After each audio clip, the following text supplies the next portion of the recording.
6h26 en ce 17 décembre 2014. Aujourd'hui dans l'histoire, on voyage dans notre histoire tous les matins avec Franck Ferrand. Bonjour Franck. Bonjour à tous les deux. Alors à quel 17 décembre vous êtes déposé ce matin votre machine à remonter le temps? Le 17 décembre 1837 à Saint-Pétersbourg. Alors il fait très froid bien entendu à cette époque et à cette latitude, et pourtant une chaleur intense embrase l'atmosphère. C'est le palais d'hiver qui brûle.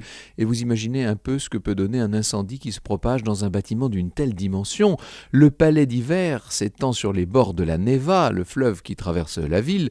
Il est construit à la demande de l'impératrice Élisabeth en 1754. Il est tellement gigantesque qu'il faut se placer sur l'autre rive pour l'embrasser du regard. 1000 pièces, une centaine d'escaliers, mais oui, 2000 fenêtres et même plus.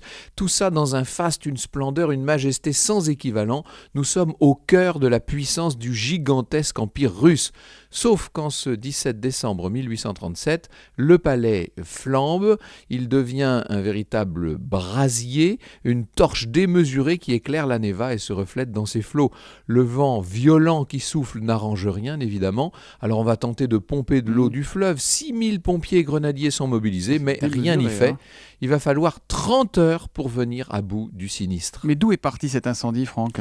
Alors on pense que ce sont les poêles de l'une des grandes salles du palais, la salle Pierre Ier, qui chauffaient trop fort et qui ont enflammé les boiseries. Et l'incendie, évidemment, s'est propagé. C'est aussi bête que cela. Le problème, c'est que le palais regorge d'œuvres d'art. Miraculeusement, très peu d'entre elles vont être finalement abîmées.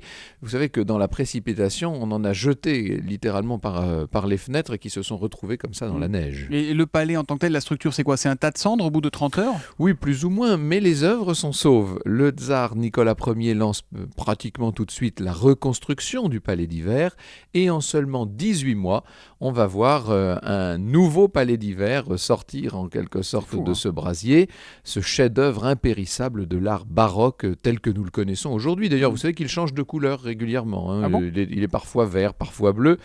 L'histoire du palais ne s'est heureusement pas arrêtée le 17 décembre 1837. C'est aujourd'hui le célèbre musée de l'Ermitage, bien sûr. Évidemment. L'histoire qu'on retrouve avec vous tout à l'heure à 14h sur Europe 1, vous nous parlerez de quoi ? Je vous entraînerai sur les pas de la fameuse reine Zénobie de Palmyre. Ah, comment va-t-elle ? Oh, assez bien. Moi, je vais écouter parce que j'ai quelques lacunes sur la reine Zénobie de Palmyre. À tout à l'heure au cœur de l'histoire à 14h sur Europe 1. Merci Franck. Bonne journée.